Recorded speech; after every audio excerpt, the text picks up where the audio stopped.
Welcome to 954 Miles of Conversation, where we explore boundless conversation 1 mile at a time. I am your co-host, William T. Vaughn, along with I'm your host, and then my co-host is Christian McDonough, co-host out of Omaha, Nebraska. Uh, we have some special guests here, and they will be able to introduce themselves in a few. To our viewers and listeners, thank you for coming on and watching us, and thank you for the support thus far with 954 Miles of Conversation. Tonight's show, this is our episode 7. Christy, we're making history, aren't we? Indeed.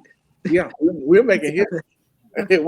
we're moving along to the point to where sometimes I'm shocked myself with what's going on with 954 Miles of Conversation. We got our new podcast shirts that we're wearing tonight. We're showcasing them for the first time. I don't know if they can see mine, but yeah. And also, for those who don't know, this is my last show in San Antonio, Texas tonight. Yeah, so this is it. So I will talk a little bit more about that at the end of the show. But tonight's show is a follow-up to episode 2, Sanctified but Never Satisfied in a Relationship. This particular show deals with when do you get a divorce in a marriage, or when you separate in a relationship. So it's a follow-up to that show. And one of the things that we didn't harp on in episode 2 was the sanctified part. And so in Exodus 14 in the Bible, so for those Bible thumpers that want to go back and research, it talks about the story of Moses when he led the Israelites out of Egypt. And they was going through all the turmoil, and when Moses led them out, they got to wandering around and not really following the guidelines that God had put in place for them. And they were just wondering, and they're weary. It's like they didn't believe him no more. They didn't think he was going to fulfill his promise. But everything he said he was going to do to them and do for them, he gave it to them up front. And they didn't believe that. Tenfold. Huh? Tenfold. He gave it to them. Everybody remember that story. They broadcast that on the 10 Commandments all the time back in the day. Yeah. So we look at the story, but we really don't look at the story. Okay. Right. So they were wandering around, and next thing you know, they didn't believe it. So and when he was giving them all the promises that he told them, they were sanctified. They were right there with him. But soon as he just stopped a little bit and then bless him, woo! They wasn't satisfied no more. Is that what happens in a relationship? That's what happened in a marriage. Those things happen. I said we getting ready to talk about that. We definitely getting ready to talk about that. So this is going to be a heated conversation, but I always tell my guests there's no bounds on this show. So whatever you want to say, you can say it, because we want to hear the truth and we want to hear your experiences. So with that being said, I'm going to turn it over to my co-host, Christian McDonough. Go ahead. All right, well, I'm going to get right into it. So I know everybody on the screen except for Jerry, but I'm going to go around and I'm going to ask your relationship status. Like if you're in a relationship, if you're married, how long you've been married, how long you've been in a relationship. So I kind of want to dig into that before I start my questions to kind of know where you are in your relationship. And I'll start with myself. I've been married for 21 years. And so Jerry, since you're right here on the bottom, for me, I'm going to go ahead and start with you. Can you tell me your relationship status? I'm on my second marriage, divorce. Of course, me and my current wife, we've been married for going on 4 years, be October. Congratulations. Yes, all right. Thanks so much. Angelica. Yes, I am, I guess, fairly newly divorced. I was married for 21 years, but a year ago, I got divorced. Ooh, okay. All right. Glenisha. Did I say that right? Yeah, Glenisha, that's correct. Glenisha? Okay. All right. What's your I'm in relationship status? I'm in a relationship. I've been in a relationship about 2 years. All right. So we got a little bit of some of everything. Oh, and then I cannot forget. Oh, William, what is your relationship? Hey, I was gonna try. I was gonna try to. I was gonna try to cut you some slack, oh no, you but ain't gonna keep that but slack. I already know. But I want everybody else to. I want everybody else to know. Yes.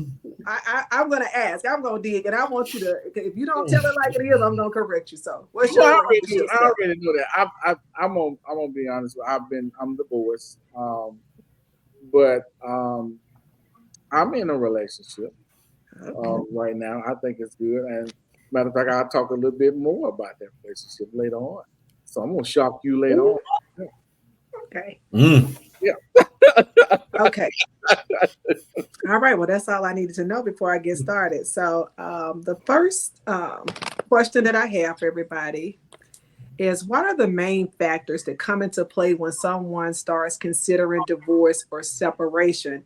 And then I know that 3 people have been divorced, but Angelica, do you want to take a stab at that? And I will repeat it. What are the main factors that come into play when someone starts considering divorce or separation? Like, what comes to mind? Probably some of the main things that come to mind for me would be, do you even like the person? Does the Mm. person act like they like you? Mhm. You can tell when someone is Yeah. not too fond of you being in their space. Ooh, She done That's said, well, well, she kicked it out. well already. She kicked it off with the bang. I don't even Yeah. know. I don't even know how Yeah, to that's yeah. Okay. Jerry, what you got? I mean, I got to spin off that. I mean, she hit the nail right on the head. I know we tend to use the word love, but we never use the word like. And so I feel like, when it comes to liking, when we like, we desire, and when we ain't desiring it no more, I can love you, but I can love you from a distance. So that right there plays a key part. So Angelica, you hit that nail right on the head with that. I mean, ooh, And I agree with what you said as well. You can love someone from a distance. yeah. Well, Yeah. Nisha, you're not exempt. Well, you said divorce. I said separated. I said divorce or Just separate. separate. Yeah, she did say I put a little spin in there, so you not Okay. exempt. I heard what you said, but you're not Well, gonna get away with it. So if you separated from somebody, or if you broke up, like breaking off a relationship, what does that look Right. like? Right. What factors led to you saying, you know what, he's just not the one for me? when the communication stops, like when you stop communicating, Mhm. for like you said, you gotta like somebody. You can love them, but if you don't really like them and want to be around them, that's right there. That's the first step. Like everything discusses you about that person. That's what starts it. Then oh, we gotta go our separate ways. But the communication stops too. Because a lot of times I feel like when when you start separating from your mate, it's because the communication failed. Like nobody's communicating. Because if you keep the communication up and keep dating each other, I think it keeps it going. And when you stop that, that's how the whole relationship falls apart. Mhm. I So like you're not exempt either. So go ahead. no. I like what you just said. Mhm. The dating part. If you're in a position to continue to date, but I would say this: sometimes you don't have that opportunity. And what Angelica, I got a feedback on what Angelica said. Up front when someone don't like you. They are going to show you that. I don't care how the perception is once they leave the house and once they get around their friends and the loved ones or whoever that pretend atmosphere they choose to be around, like the house is happy. Deep down inside that when you get back home, there's going to be turmoil. And that person that knows that and feeling that at that particular time knows that he like, shit, really? This what acting award did she just get? Right. What acting award? What acting award did he just get? Those kind of things. Up front, whether someone like you or not, they're gonna let you know up front. I mean, I'm gonna be honest with you. I don't mind saying it. I knew my ex-wife didn't like me. She showed me and she told me. So it was Mm. not. It was not. I mean, when someone tells you verbally and then in a text message, and then when you record them saying it, how many damn times you gotta tell them? Well, why did it take that you be recorded? You got it had to be 3 times. Hey, listen. When she My, told you she didn't like you, hold you was on, around hold people. on. Hey, listen. I don't listen. I don't shy away from nothing. That's why I love this podcast. I don't shy away from nothing.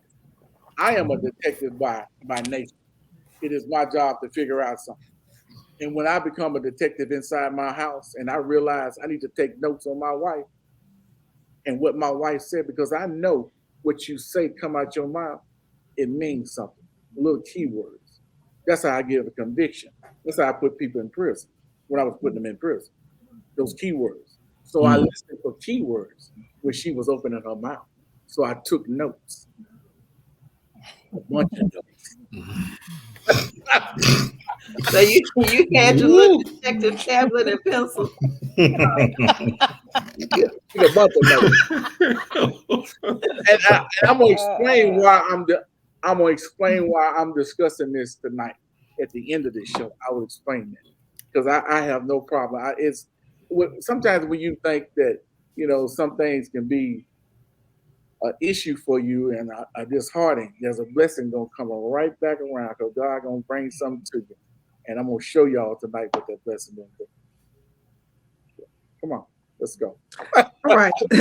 So with my next question, you guys talked about the factors that played in your consideration of divorce or separation.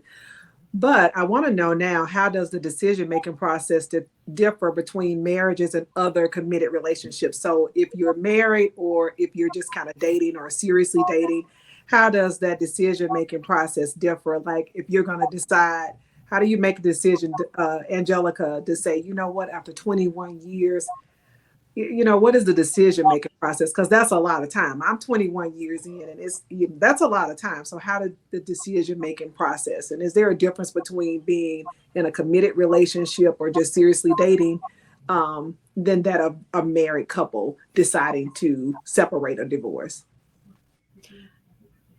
I'll answer the last part first. Okay. Yes, there's a significant difference because if you're in a committed dating relationship, you don't have that commitment from being in front of the pastor saying, you know, till death do us part. Legal agreement. A legal agreement. So either person, if it's just a committed relationship or just a relationship, somebody you've been dating for a while, but it's kind of like unsure, you can just sit down and say, hey, I'm at a point where we're at a crossroads and I feel like this is not kind of benefiting me. If you are actually married and you have that legal document saying that you're married, it takes on a whole different tone because there are some things that you want to do to invest in the relationship in order to just be very sure that making that decision to go separate ways is the decision that needs to be made. For me, by trade, I'm a professional counselor. So I wanted to make sure that we at least tried or attempted counseling. Mhm. So I gotta. What if that person does not want to go when you ask them to go? What if they refuse to go? They make excuses.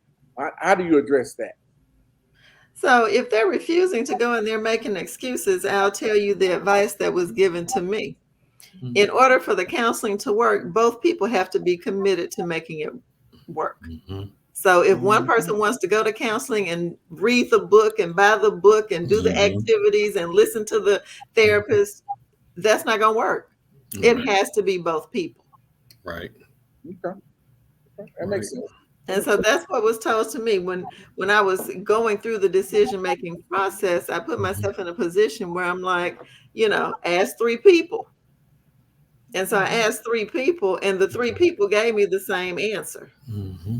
You need to try counseling, but both people have to be willing to work in the counseling relationship and go through that therapeutic process. All right. And can I just ask you a question since you put it out there? How long do you think counseling should can? How long do you think the couple should be in counseling? Well, Or does that's that depend? definitely It just depends on different. it depends on different things, but definitely I feel like the counseling should be tried for at least 6 to 8 weeks. You can't just go 2 times and say, oh, this is not going to work, I'm done.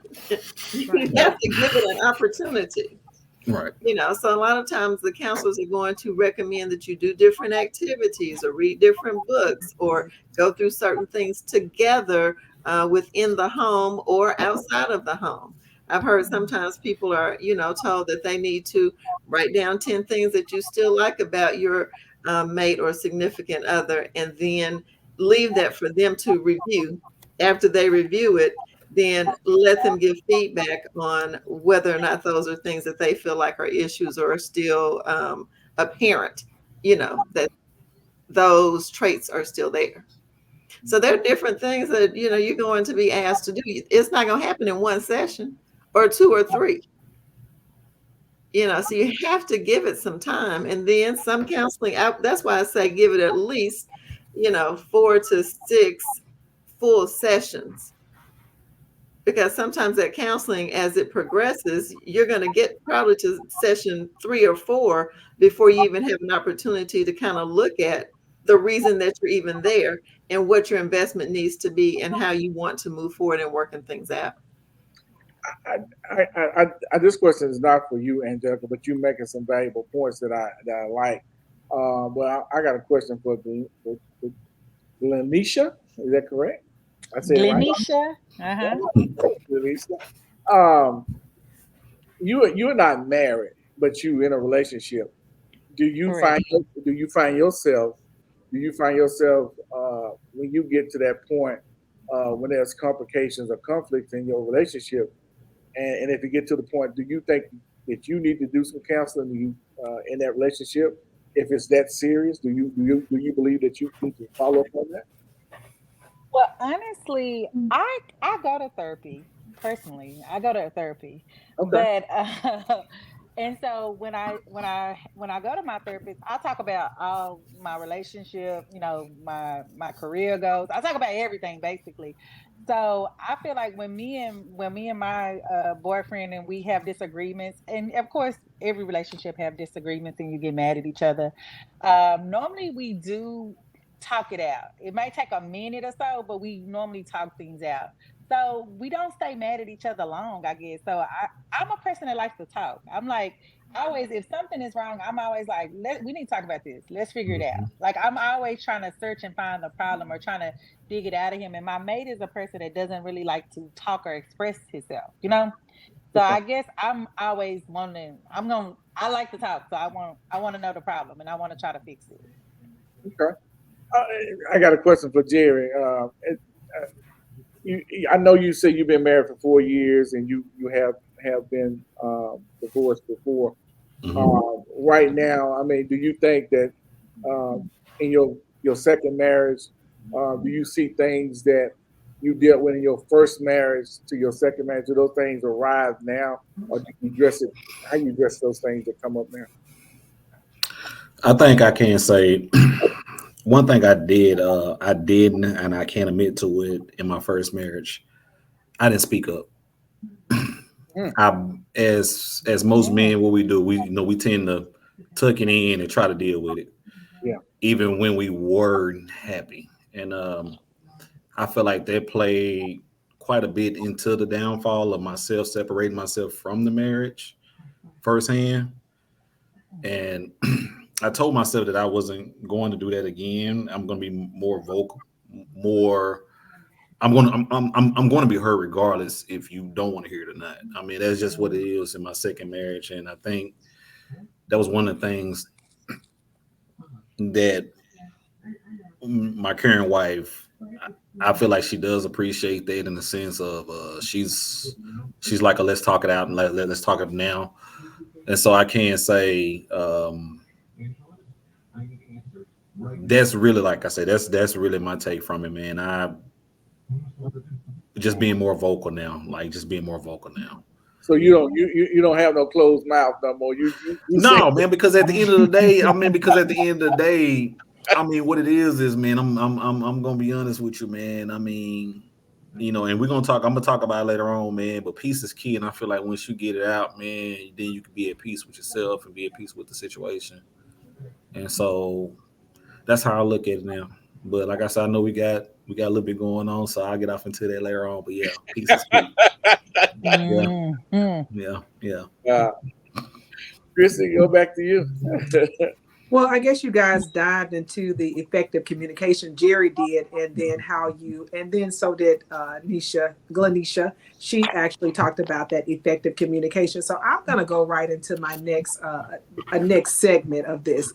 Anybody have children involved in their relationships? So Jerry, I see you shaking your head.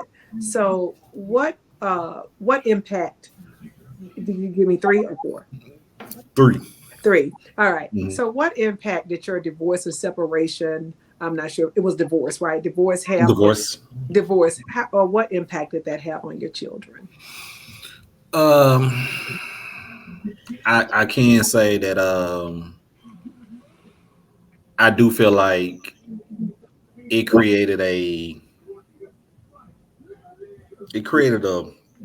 wedge between my ex-wife and the girls, because I do feel like she had to, in a sense, kind of get out, work, because she didn't have me there no more, even though that I do try to make sure that they're taken care of, as well as my current household. And so I do feel like with that, it also like created it turned my oldest daughter, it turned her against me, in the sense of we had a bad falling out during COVID, and it sounds bad, and I had to say this. I hate to say this now that I think about it, but I had to separate myself from her because I felt myself going into this dark hole. And that's my baby girl, and I love her. But when you get to a point to where enough is enough, and when you're fed up, you have to kind of separate yourself in order to gain yourself back, so that you can be able to have that conversation. And I told her mom understood some stuff that she did was, foul, and I didn't like it. But I can say just where we at now in effective communication. We're in a better spot now. But yes, it did put a damper on the children for a little while. So it was hard on us for a little while, those first 3 years. Okay. Well, I'm going to ask another question to kind of, not to follow up on that, but you said something that just kind of struck with me. You said dark place. So who has experienced a dark place when they separated? Or was it just like, you know what, I'm free at last. Thank God Almighty, I'm free at last. Or was it like you talked about this dark place because you have to talk about co-parenting and children? And if you did go into the dark place, what did that look like? Or if it was like free at last, what did that look like? And I guess I'm going to start with Angelica. Was it a dark place, or was it a free at last kind of thing when you went through your divorce? Of course, early on, I was very confused, because it's like I've invested 21 years of my whole life in a relationship, in a marriage, in building a life together, that really was unable to move forward any further, because both people have to be willing to do what it takes to make it work. And for me, that was not the case. So I did go into a dark place, because it made me wonder, all this time, what is the reason that we can't just get on the same page and move over this hump like I thought we had done so many times previously? So I started out in a dark place. But then, of course, allow myself to go to therapy, talk to people, talk to people who are married, people who are divorced, friends who know me and have known me 20, 30 plus years, the sister that I grew up with. It helped me to realize that I had really done everything that I could do. Mm. And so, in order for that relationship to get back on course, counseling needed to happen, and both parties had to be willing to engage and participate. I agree. Wow. I agree. That's interesting. Mm-hmm. Very interesting. Matter of fact, as she was talking, when you was talking about the dark place, JR was talking about the dark place. I was thinking about my dark place, and I recall my dark place. I never will forget that dark place. This was July the 29th, 2023, about 10:30. That was a dark place. That was that final decision, that final act of not being appreciated and being disrespected, and basically saying, "I don't desire you, and you need to move your ass." And when you get that, you have to go, because I think for me, I had to remove my feelings completely out of that mode and really become that interviewer and ask those hard questions that I know the answer to. So that's that dark place. You got to ask those questions that you already know the answer to, but you just want to get the answers and record the answers. That's all you're trying to do. Well, Just I'm gonna Okay, say some. I'm gonna say something, and I don't think you might or you might not remember this, and I don't even know if I should be saying it, but I'm gonna say it anyway go ahead and say it. because we're friends, and I was talking to you Yes, you were. during those times, and I talked to you one time, and you were in a dark place, Oh yeah. and you said something to me. Ooh, that I'll never forget. I'm not gonna share. I'm gonna keep it to myself. But you said something to me that was just, I knew that it was difficult for you, and I knew you had hit the dark place. I mean, it struck a chord with me, and I talked to you, and I think me and my family, we were driving. I don't know where we were driving. We were driving from somewhere to Texas, and I talked to you a long time because I just kept trying to, bring you out of that, and I just kept talking. But you were in it. You were in it, and I think I talked to you for hours, and then I had my husband talking to you. But you were in that. You're in that place, and I know that when people get there, I didn't know that you were going to get out of it, but you found your way out of it. And then to see you on this side of happiness, and that's why I said free at last, because I feel like you have hit that, because I didn't know. I mean, talking to you, I was like, whoa. And then I looked at my husband and he was like, whoa. But then something happened and you're like, I can't even remember. I didn't even remember it until we talked about it tonight, because it's just so far removed, even though it's not that far removed. But I'm just glad that you found happiness, because that hurt me. Like, you tell me when you hurt, I'm hurt. Yeah. So that actually hurt me.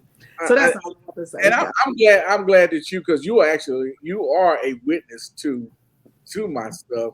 But for me, being homeless for the first time in your life, I look at that totally different now. I was homeless. And you said nobody will ever. And I told you that. You did. I said nobody will ever make me feel like I'm homeless again. I meant that. Oh, you meant that. You meant that. And so that was my dark place that she described. That's what it was. Well, I didn't want to say it. I didn't want to put that out there. I don't because that's what I like about you, about my show. I like about I'm not talking about something that I'm going to shy away from. I'm talking about my experience. And don't get me wrong. I don't wish no ill will on no one. I'm just talking. That's what I felt at that particular time. And guess what? You cannot change how I felt. at that time. No, it was real. It was real. It was real. It So was. yeah, that's how I felt at the time. So yeah. All right. Well, Jerry and Glenisha, I did not forget about you guys. I don't even remember No, what the good. question. Dark Hey, I'm taking it all in. So was it a dark place or was it free at last? When that I know this one is like good and golden. But I'm talking about that previous relationship. Was it free at last or was it like a dark place? And what was it like? Well, my last relationship that I had, I feel like I was happy. I was like, I felt like I was bamboozled. So I felt happy when I got out of that Right. last situation I was in. Um, so I don't know. And then I guess, well, of course, I've had quite a few relationships, but I haven't been married. I do have children. So when I broke up with my daughter's dad, I felt that relationship I was free at last too, because I felt like I was holding on to something that was never going anywhere. But I haven't never been like in a dark, I guess, with a relationship to me, far as with my mate, I have never been in a dark place like that. I guess because my issue is that I get in the point of just the whole being attached, like, like I find other ways to move around.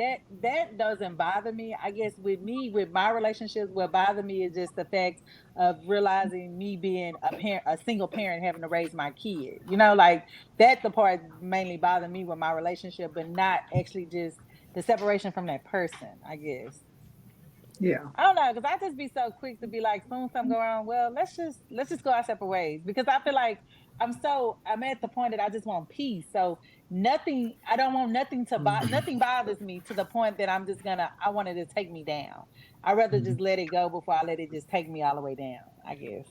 And I that don't know might if be that's the the way to look hard. at it, but No, and that's a good fact. I think that's what Angelica was saying, that you do have when you're, and Jerry was talking about the difference between you can walk away in a relationship, but in a marriage, it's a little bit different, right. walking away. Yeah. All right, Jerry. So my last and final, Uh-oh. you got my last and final piece of this. So that question is still apply dark place, and I think you talked about it a little bit, but expand on it if you want to. And that's all I have. That's will be the end of this one. So my dark place was and that man above me right there Woo. can vouch that in my dark place was just me coming to him and just letting him know that I mean, no, that's it, man. I mean, I you work hard. I worked hard to get where I got to, just for it to all go away. Just because I felt like I wasn't being heard. And the thing about it is I knew it was dark when we chose to entertain others. Yep. Woo. I wasn't, Y'all did what? he said entertain others, entertain the entertainment of other people. When you're walking outside of the marriage, is what he said. Oh wow. But that's a whole different. I mean, but hey, but he telling the basically truth. we're being transparent. We're being transparent, and so that's the truth. And so, when you get into that dark spot, and then when you all are at that point, that's dark. And then, just coming to him, and then, feeling like, dang, what could have been done better? What could have been this? What could have been that? And I mean, it's just, it was a time where I could have got in trouble. I could have messed myself up. And like I said, he could tell you it was a time that it was bad on me. I was bad off. But I can't say I overcame it, thank God himself, but yes. Ooh, he almost took me to another. I almost had another set of questions. Yeah, yeah, I was looking yeah, at the time. I was yeah, looking at the time, and I was like, "Oh, You ready to dive in? yeah. Okay, I look at 30. okay. He, woo, Jerry, you got to come back. You guys Okay. have to come back because I mean, I want to. Boy, do I ever want to dig in there. And if Terry, if I didn't know my host as well as I knew him, I'm looking at the time, so but I do want everybody to come back because Jerry, you put some in there, and I'm gonna write it down because I'm ready to roll with it because Mm-hmm. it's Wow. yeah, I think this that show was good. has been very Yeah. productive. I want to thank all of my guests that took out the time to come on this show to complete episode 7 and the follow up of episode 2. Definitely want to appreciate that, especially because you came at the last moment and you had to change some things around to get on the show. So I definitely want to say thank you for that, and for my viewers and listeners who will be viewing this show later on. Um, it, this show is just it seems like we're constantly building off of our shows, building off the shows and giving people what they want. And we're talking about real life issues that affect one another, but we're not shying away from them. And even if they affect the host or the co-host, we're not going to shy away from those issues. And that's why I love what how we operate on 954 Miles of Conversation. Matter of fact, my situation is how 954 Miles actually came about. That to me is a blessing because sometimes, Angelica was talking about counseling. Uh, when that person does not want to go, you sometimes you still have to go for yourself. You better. I like what uh, Venetia said. She goes and she just talks, and I did that too. I had already started preparing myself for the worst. I had already started preparing myself for the worst because I knew it was going to get better. And so Mm. I had already started preparing myself. Uh, so I just started at that particular time. So, and matter of fact, this is the last show that I will be doing. We'll be doing in San Antonio. I'm getting ready to relocate to McKinney, Texas. So I have no problem announcing that. I'm looking forward to that move. And as you can see in the background, I ain't trying to hide nothing. Ain't nothing on these walls because tomorrow the moving truck comes. It is what it is. But I gotta say, I gotta give my flowers out tonight because I don't want to leave San Antonio without giving my flowers out. I'm gonna just call out these names: Charlene Hegler, DeWanda Taylor, Terry, Sheila and Zach, uh, Jeremy Neal, and he's a frat brother, and he has a podcast called Untapped. He has been tremendously supported for me when I got here, and after everything happened to me, he was right there for me. Nolan McCoy in Arkansas, Greg Mobley, Charles and Ella Mobley, my Palmer Chrome family, my brothers in Arkansas, Beta Upsilon in Omaha, Nebraska. Them brothers reached out to me so much while I was here, and they still do to this day. The relationship that I built up in Omaha, Nebraska will never change. What I do for them, I still support them up there, and they support me. So, uh, Gary Gillespie, yeah, that y'all don't know, that is my nephew. So, uh, I know him very well. I know his story. He knows my story. Uh, Frankie and Nathaniel Fales, Monroe Watson, Keith Jackson, Carlos Corbin, my brother Kenneth and Cassandra, my siblings, uh, my Little Rock family, extended Little Rock family, my South Arkansas family, Whitman Rodney Johnson in McKinney, Texas. Um, I got to give a shout out to a brother that I met that I saw today, Gil Reed. Gil Reed, um, and I won't tell what he worked and what he do, but he used to do the same thing I used to do when I was working for the federal government. And so we met today here in San Antonio for the first time in a long time. and we had a deep conversation. He gave me education on sound systems and everything about this podcast, and he had a recording that he recorded me in 2019, not knowing that 954 miles of conversation was equivalent to what we talked about in 2019. And I didn't know. We brought it up today. So that blessing itself showed up today. So I want to give him a shout out, and he's the most wanted DJ in Arkansas, but now he's the most wanted DJ in Texas. So if you want a good DJ, Gil Reed, he's not hard to find.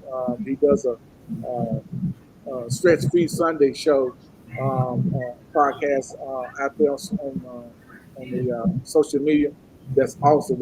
He plays jazz or whatever it may be. But the education that he gave me today is second to none. And he actually made a video of it.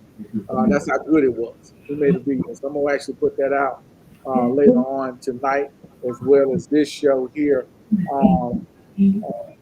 Christy McDonald. Our co-host has been so wonderful. The friendship that we have, I talk about it in a couple of shows.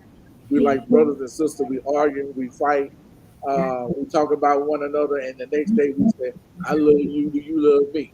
We don't send each other yes or no love, but we do say it. So he has been my friend, and since we have met, and so I want to say thank you publicly again. I always do. So I do appreciate what you do for this show, because your presence is, in my success, is only the success of you, and I'm not going to be afraid to acknowledge that. So I really appreciate the fact is that you are my co-host and you make this show very successful. So I really appreciate that, to say that. And last but not least, we were talking about um, relationships.